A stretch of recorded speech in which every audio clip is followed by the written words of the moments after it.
What's up, kitchen table wizards? What's up, deck brewers from all over the world? My name is Bram, and if you like casual magic, you have come to the right place. I'm here once again with my intern Nora, and we are going to celebrate this awesome game that is Magic the Gathering. But to be honest, sometimes you encounter some unforeseen problems. So Magic is an awesome game. It's a game that brings people together. It's called Magic the Gathering for something, right? So I made a lot of new friends playing Magic, friends from all over the world. Got to know a few of my fans as well. And when you get a lot of new friends, you can encounter some problems. So it will mean you'll have a lot of new birthdays to remember, because otherwise they will get mad. You also have to listen to their bad beat stories, or that they opened a booster box with no good mythics in it. So maybe sometimes it's good to scale it down a little bit, to remove some of the extra friends. But it's not that easy. Now, luckily, Wizards of the Coast recently installed a help hotline for that. So maybe they can help us. Let's give it a try.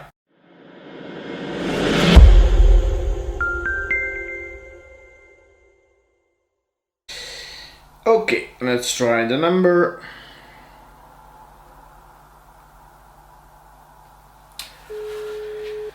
Let's see. Welcome to WotC. For group hug strategies, press 1. Too many friends or metagame issues, press 2, 3, 4 or 5.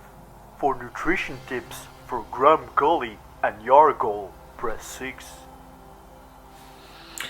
Okay.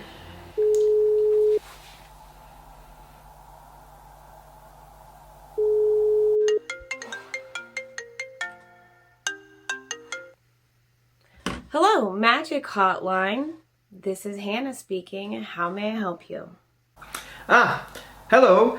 Yes, my name is Bram, and I was wondering, I have too many friends that play Magic, so could you help me get rid of a few? Sure, that's easy. 2 words. PIXY sticks. I'm not sure I know what you mean. You ever heard of Lantern Control? Just build a deck with Lantern of Insight and you'll find a solution to your problem in 2 or 3 matches. Okay. Thanks for that. Question. You told me your name was Hannah. You might not be by any chance Hannah the ship's navigator. You know, really, I am the biggest fan.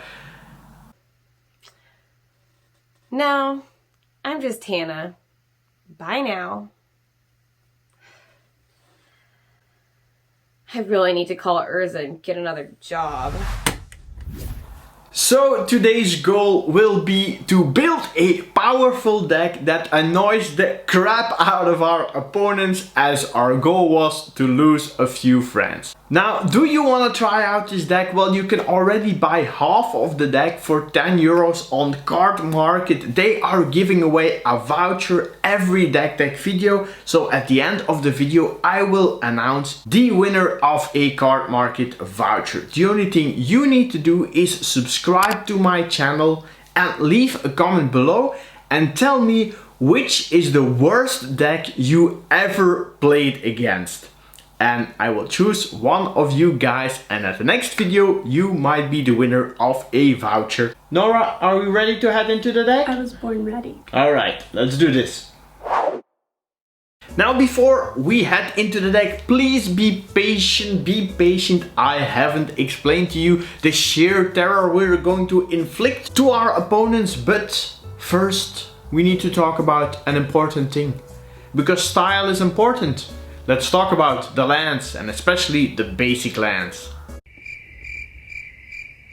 This is a 3-color deck, but because I only played 1 black card, we won't be playing any swamps.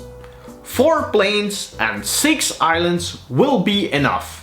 Now the theme of the deck is actually to bore our opponent to death. So I wanna include some lands that really depict this complete boredom on the basic lands. These plains by Steve Belladon don't really look like a place you wanna be. And this island by Volkan Braga gives me a very serene feeling. It's even so serene it makes me a little bit nervous. But that's good, right? The deck has a very heavy artifact theme, so I included one of each artifact lands. Now these cards for me are restricted because otherwise it would make an affinity deck completely busted in my little metagame. But I have a few to get some extra value out of them. The temples are of course a budget option, but scrying isn't the worst thing in this deck. I play one of each. Glimmer Void is one of my favorite land cards for a heavy artifact team deck. And Spire of Industry does a similar thing and it also fixes our colors well. Then some utility lands. Buried Ruin can get an artifact back, Seagate Wreckage is some card draw, and Prav prevents damage from any source, which is useful versus the red decks. I also included one Field of Ruin to deal with lands that can deal damage, like for example the Ramunap Ruins or a Shivan Gorge. Now, how might you be killing your opponent, you might be wondering? Well, by doing absolutely nothing. And by watching your opponent do even less. Now, how is that possible, you might ask? Well, we will control the top card of our opponent's library. So the card our opponent is going to draw, we will try to control that card every turn. Now how are we gonna do this? Well, let me explain it to you. The deck of course is based on the card Lantern of Insight, an artifact that doesn't do a lot. It gives you a bit of info on what your opponent will be playing and will also share some info what you will be playing. The Wizened Snitches will do the same thing and are a backup for the Lantern. So actually the Wizened Snitches are there for if your opponent likes you so much he decided to play Lobotomy and remove all your Lanterns of Insight. So the Wizened Snitches will deal with that.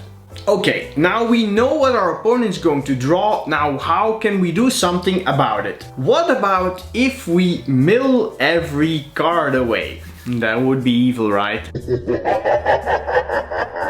I play 6 cards that mill just 1 card. Because the goal is completely to bore our opponent to death, controlling every draw he or she is going to get. Codex Shredder does exactly that. And the Gold Caller's Bell does the same with both players. Prixis of Pandemonium, hence the name PIXY Sticks, can also exile cards, which is useful if your opponent is playing a Reanimator deck, or is playing cards like Ancient Grudge to destroy your Lantern. Now there are quite a few artifacts in this deck, so I included a little bit of a toolbox with some goodies. So as I play only 23 lands in my deck, I wanted to include some mana fixing. And I included one of these special cards. Okay, it's maybe not the best card, but I never owned a real one. And I always wanted to say, I play a Mox. So there you have it, a perfectly good explanation to include this card. Then I included a Springjaw Trap to deal with creatures and maybe even planeswalkers. And a Spell Bomb to do the same. Implement of Improvement is good versus aggro, it draws us a card and gains us some life. And Soul Guide Lantern is a lantern, so definitely on theme and it's great versus graveyard stuff. The Oblivion Stone is a good sweeper for faster creature decks. Now speaking of creatures, the original Lantern control deck from Modern or Legacy, they don't really play a lot of creatures. But we do want to include some creatures. And our creatures, they all have a purpose. We saw the Wizened Snitches, we'll have a few other ones that I'm going to talk about, but I do have to tell you one thing. These creatures are under no circumstances meant to attack your opponent with. We just wait, let them do their thing, maybe do nothing, and have our opponent mill out their deck card by card. Of course, I needed to include my favorite card, Hana's Ship Navigator. There are two versions of the card, so you can choose which one to play. They're both stunning if you ask me, but I only play one copy, as I respect that legendary creatures need to stay legendary. Now this lady will do her work in the late game for sure. Did it occur to you that I'm playing 18 artifacts that cost 1 mana or less? Well, I already showed you we played Hana, so yes, probably you did. Well, this one is also a sweet one. It can recur more than 25% of our deck, but we will not use it to attack. Understood? Trinket Mage is a great card in the deck as it can search for artifacts, lands, lanterns, codex shredders and toolbox cards. And the Glint Nest Crane does something similar. An amazing card in this deck is also Emry, Lurker of the Lock, which does about everything. Except for one thing. Yes, no attacking with Emry please, thank you.